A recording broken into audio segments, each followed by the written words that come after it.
અને તેથી આ ભારતનો સંત મૂળદાસ એમ કહેતો હોય કે બેટા તું તારું બાળક જો બચી જતા હોય તો અમરેલીની બજારમાં જઈને કાલ કહી દેજે કે મારા પેટમાં બાળક છે એનો બાપ મૂળદાસ છે, કહી દેજે જાય કે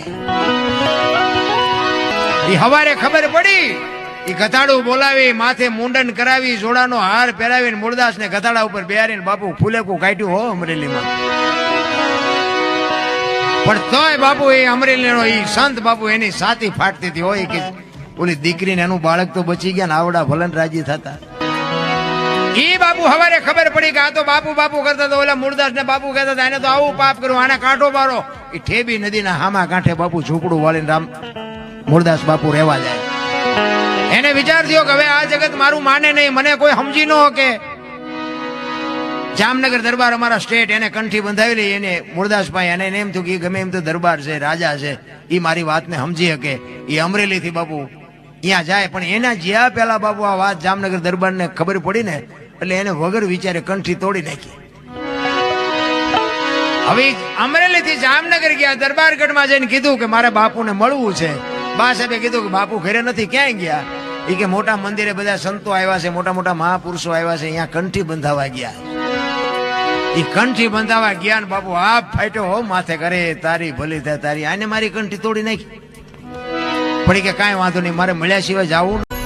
એ દરબારગઢ થી મોટા મંદિરે જાય, એમાં રસ્તામાં એક પ્રસંગ બન્યો, મરેલી બિલાડી પડી હતી, બચડા ટળવળતા હતા. અને અહીંયા બાપુ પહોંચ્યા ને ઉભા રહ્યા અને એને વિચાર કરીને મરેલી બિલાડીને જોડીમાં નાખીને બાપુ આ બધા બેઠા ત્યાં આવ્યા. એ મૂળદાસ ત્યાં જાય અને પૂછે છે સંતો કે કા મૂળદાસ શું કામ આવ્યો, શું કામ છે?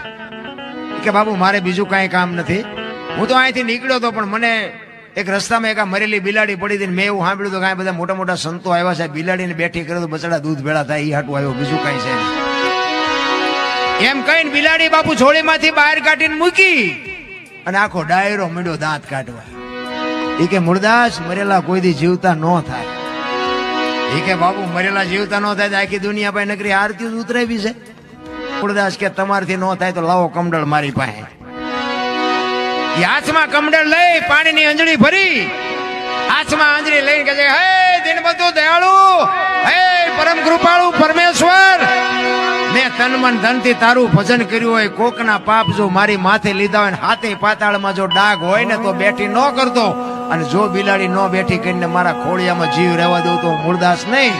એમ કહીને અંજળી સાટી અને બિલાડી મંડી હાલવા. ડાયરેક્ટ દિશા શું થઈ છે? This ritual. જામનગર દરબાર હિમાત બેઠા છે અને ઈ સકરી ખાઈ ગયો, મેં કંઠી તોડીને ભૂલ કરી છે, આનું